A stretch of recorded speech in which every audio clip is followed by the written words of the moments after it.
हैं साथियों, यूपीएस के तहत यानी कि यूनिफाइड पेंशन स्कीम के तहत अगर आपका जॉब है वो 11 साल हुआ है या 12 साल हुआ है, 13 साल हुआ है, डिफरेंट डिफरेंट आपके एज है कि आप कितने साल जॉब किए हैं, उस पे कितना परसेंट आपको पेंशन मिलेगी।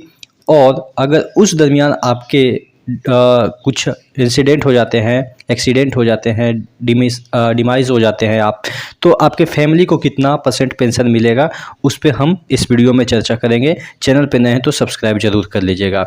देखिए, हालांकि जो चार्ट है वो मैंने बनाई है जिस तरीके से वक्तव्य आ रहे हैं बड़े बड़े लोगों का और इंटरनल स्रोतों से पता चला है। हालांकि अभी तक फाइनल जो नोटिफिकेशन है वो जारी नहीं हुआ है कि इसमें क्या क्या चीज़ें कैसे कैसे, मोटे तौर पे जो मिलना है उन्होंने 10-12 पॉइंट समझा दिए हैं सुनी सर ने। लेकिन जो मेन चीज़ें हैं वो अभी तक एक एक पॉइंट बाइफरकेट करके नोटिफिकेशन आएगी तभी आपको पता चलेगा। फिलहाल आपको इंटरनल सोर्स से मैं बता रहा हूँ कि जो आपका, अगर आपके 10 साल हो गए हैं जॉब के, तो मिनिमम जो कहा गया है कि 10 साल होने चाहिए आपके पेंशन के लिए, और उसके लिए आपको 10,000 प्लस डीए, यानी कि आपको मिनिमम पेंशन जो है वो 10,000 प्लस डीए है। अगर 11 साल हो जाते हैं तो आपको 22% जो है वो आपका बेसिक का जो है वो पेंशन मिलेगा और उस पे डीए मिलेगा। सपोज आपने 12 साल जॉब किया है तो 24% मिलने की संभावनाएं है कि 24% आपको जो पेंशन है वो मिलेगा। कहने का मतलब ये है कि 50 अगर आपका बेसिक पे है तो आपका कितना बन जाता है, 24,000 या 12,000, ठीक है। तो 12,000 आपको पेंशन प्लस अभी के अनुसार अगर आज रिटायर होते हैं तो आपका कितना 50% डीए हो जाएगा, 12-18 यानी कि 18,000 और कुछ आपके सर्विस में जो भी इंसेंटिव मिलता है तकरीबन 20,000 के अप्रोक्स आप मान लीजिए कि अगर आपने 12 साल जॉब करके अभी अभी रिटायर किया, कल के डेट में, आज के डेट में रिटायर किया है, तो तकरीबन 20,000 मिलेगा। उसी तरीके से 13 साल जॉब करके अगर आप निकल रहे हैं सर्विस से तो आपको 26% के अराउंड जो है वो मिलेगा, और 14 साल के लिए 28%, 15 साल के लिए 30%, और 16 साल के लिए 32%, 17 साल के लिए 34%, 18 साल के लिए 36%, और 19 साल के लिए 38%, और 20 साल के लिए 40%, 21 साल के लिए 42%, 22 साल अगर आपने जॉब किया तो 44%, 23 साल आपने जॉब किया तो 46% आपको पेंशन मिलेगी, और अगर आपने 24 साल किया है तो 48, और 25 साल किया है तो आपको 50% आपको जो है वो पेंशन के रूप में मिलेगी। 25 साल से एबव भी अगर आपने कर रखा है, 30 साल कर रखा है, 32 साल, 40 साल भी कर रखा है, तो 50 ही परसेंट मिलेगा।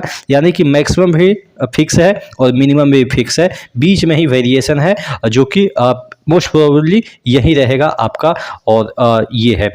चलिए अब बात कर लेते हैं कि अगर किसी बंदे का 18 साल जॉब किए हैं, ठीक है, 18 साल जॉब करने के बाद उनका अभी भी जॉब बचा हुआ है, ठीक है, एक सैंपल के तौर पे ये मान लेते हैं 20 साल कैलकुलेट करने में सही होगा। 20 साल अगर आपने जॉब किया और अभी आपका 30 साल, और 30 साल तो नहीं कह सकते हैं कि 10 साल और आपका जॉब है, लेकिन 20 साल में ही आपके साथ कुछ अनहोनी हो गया, तब आपका क्या होगा, यानी कि फैमिली को कैसे क्या मिलेगा। देखिएगा, 20 साल आपने जॉब किया तो आप एलिजिबल हो गए 40% पेंशन के लिए, लेकिन ये पेंशन आप तो रहे नहीं तो किनको मिलेगा, आपकी फैमिली को मिलेगा। कितना मिलेगा, क्या 40% जो आप एलिजिबल है उतना मिलेगा, तो नहीं, उसका 60% ही मिलेगा। यानी कि 40 का भी 60% जो होगा, यानी कि ये आपका, अगर आपका बेसिक सपोज मान लेते हैं कि 1 लाख है, 1 लाख आपका बेसिक है इस समय तक, ठीक है, तो अब आप 40% के लिए एलिजिबल हो गए, यानी कि 40,000 आपको मिलना चाहिए अगर आप जिंदा होते तो, लेकिन आपकी डेथ हो गई, तो 40,000 का 60% जो होगा वो आपके फैमिली को पर मंथ मिलेगा। यानी कि 6-4-24 आप मान के चलो कि 24,000 अब आपकी फैमिली को मिलेगा। यानी कि जितना परसेंट पे आप रिटायर होते हैं उतना आपको मिलेगा, और जितना परसेंट पे आप डिमाइस होते हैं यानी कि आपकी डेथ होती है उसका 60% आपकी फैमिली को मिलेगा। यही बात आपके जो है वो रिटायर होने के बाद भी लागू होती है। रिटायर होने के बाद सपोज आप रिटायर हो गए 25 साल की जॉब करने के बाद, यानी कि आपका 1 लाख सैलरी था तो 50,000 अब आपका जो बेसिक है, बेसिक पे मैं बात कर रहा हूँ, डीआर तो अलग से मिलेगा ही, बेसिक की मैं बात कर रहा हूँ, तो 50,000 आपको बेसिक मिलना है हर महीने। लेकिन पता हो चला कि 2 महीने रहे, 3 महीने रहे, उसके बाद चल बसे, तो आपकी फैमिली को ये 50,000 नहीं मिल के अब इस पे भी आपका फैमिली को 60% ही मिलेगा, यानी कि 30,000 ये बेसिक। और उस पे डीआर जो मिलेगा वो अलग बात है, उसकी मैं चर्चा नहीं कर रहा हूँ, क्योंकि डीआर हमेशा वेरिएबल है।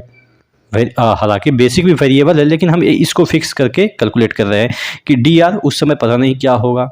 8वां पे कमीशन आएगा तो डीआर 3% आ जाएगा, 1% आ जाएगा, 0% आ जाएगा, कुछ भी आ सकता है। चूंकि 8वां पे कमीशन की ही बात चल रही है, जो कि 50% अभी हुआ है, उसको मर्ज करके 8वां पे कमीशन या जो आपका बेसिक है उसी में 20% 25% का हाइक दे दे, कुछ भी पॉसिबल है। तो देखते हैं कि क्या होता है। फिलहाल आप ये मानिए कि इस तरीके से अगर आप नौकरी करते हैं तो आप एलिजिबल होते हैं। आप क्या सोचते हैं नीचे कमेंट बॉक्स में कमेंट करके जरूर बताइएगा। चैनल पर नए तो सब्सक्राइब कर लीजिएगा। नेक्स्ट वीडियो में मिलते हैं, तब तक के लिए जय हिंद।